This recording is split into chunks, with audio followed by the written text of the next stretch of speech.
Introduction. Punctuation is a visible device with different shapes, contrived to present written texts in a form that is both understandable and easy to read. It is frequently given a separate section in a grammar books. Among the most common marks are the full stop, the comma, the colon, the semicolon, and the question mark. They play an important role in marking off sentences, clauses, phrases, and separate items. They further play a grammatical role in indicating the type of relationship between clauses. English punctuation marks have a significant role in English texts. By setting off the grammatical or logical units, they help the reader's mind through his eyes to distinguish these units and the relations holding between them. The aim of this study is to highlight the significance of punctuation in English language and its effect on meaning.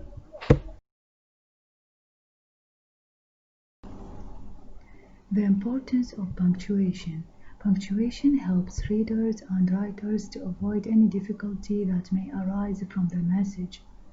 It is a powerful device that the writer can use to express his own thought exactly.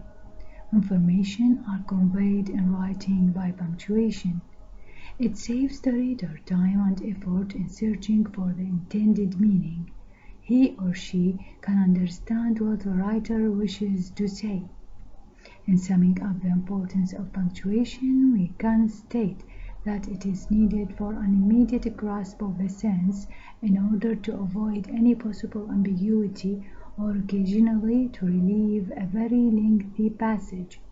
It soothes the path to both the reader and the writer.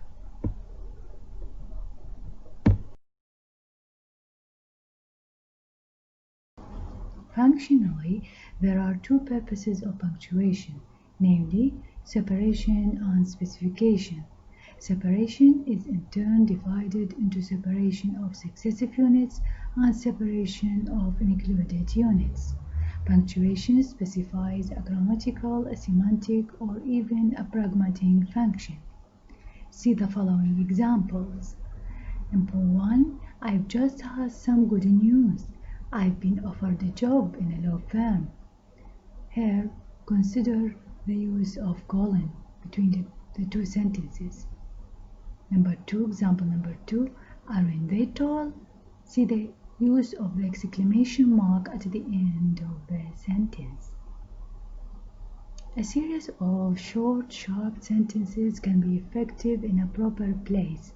However, this style of writing, if pursued for a page or more, would become tiresome.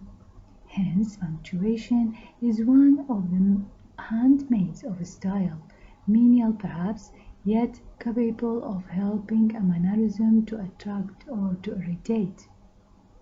Thus, punctuation forms an integral part of composition and an invaluable assistance to the public expression and perhaps even the private formulation of lucid thinking. It serves the art of good writing. As each kind of art depends on the artist himself, so punctuation depends mainly on the writer himself and his skill in this art. Punctuation marks, conventions, options, or rules. There are three basic grounds on which punctuation, or rather their uses, stands for. Punctuation is compared to the three main personalities in any country. Grammar presents parliament, logic represents king or president, and the greatest power of all is the people, or rather the more intelligent people. They represent good sense rather than in mere common sense.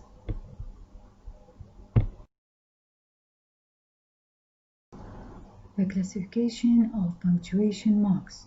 The writers who deal with punctuation marks try to classify them according to their position in a sentence, beginning, end, and interior punctuation, to their relatedness to structure, syntactically, to the function of punctuation marks, itself, that is semantically, or according to their importance.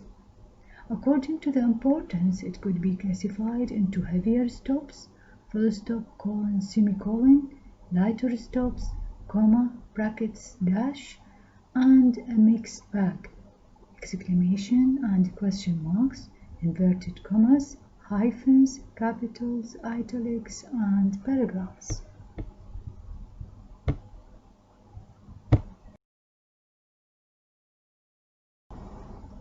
According to their function as well as their relatedness to the structure of the sentence, punctuation marks are classified into the separation and specification marks.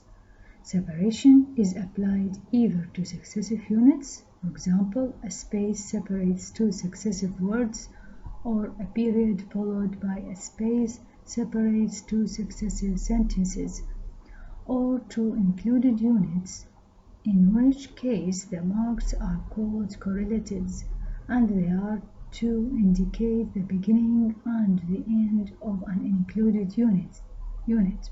For example, the commas mark off the parenthetic clause, as in, he is, I think, a teacher.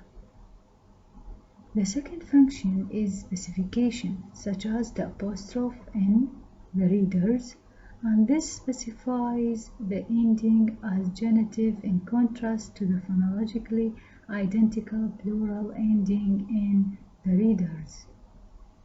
The classification by their relatedness to the structure or hierarchy of punctuation, it begins from the word and moving down to the paragraph.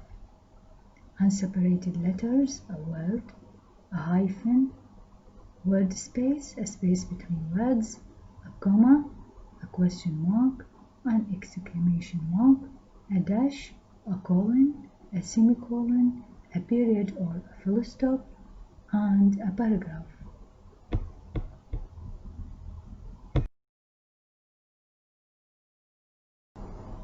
As for parentheses and other types of bracketing, they are left outside the hierarchy because their function is to represent a sharp interruption. Another classification summarizes the previous one: A. Stops or marks of separation, B. Suspension, that is marks of interruption, opposition, or citation, and C. Scorings or marks of expression. There is also, related to the amount of use, the light and heavy punctuation. Whereas the first one may result in ambiguity, the second one is being checked the reader heavily. That is usually happened with correlative commas, which comes to mark off an additional phrase or a clause. For example, he smiled at John and Mary, saying this was a cross. Heavy punctuation in the previous sentence is necessary. Consider the same sentence with light punctuation. He smiled at John and Mary, saying this was a cross.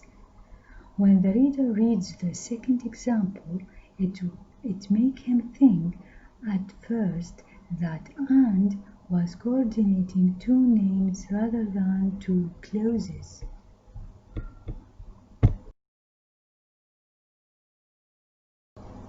To sum up, the principle that is related to the heavy and light punctuation is that punctuation should not work against the hierarchy of grammatical units. For example, slowly he strolled over and she smiled at him. Here, slowly applies to both clauses. If the writer wants this adverbial applying to the first clause, he must add a comma before "and" or insert a comma at the higher constituent boundary. Slowly he strolled over and she smiled at him. A fair choice, the comma or commas, is omitted entirely. The first choice of heavy punctuation is to preserve a consistent and logical ordering of hierarchical relationships. However, writers move towards light punctuation, justifying that in saying their sentences would be quickly and easily understood. To conclude, the exact amount of punctuation depends upon the subject and the manner. Nevertheless, whatever the amount, punctuation is important. It is far more important than spelling, yet it receives much less attention, perhaps because it is much more difficult.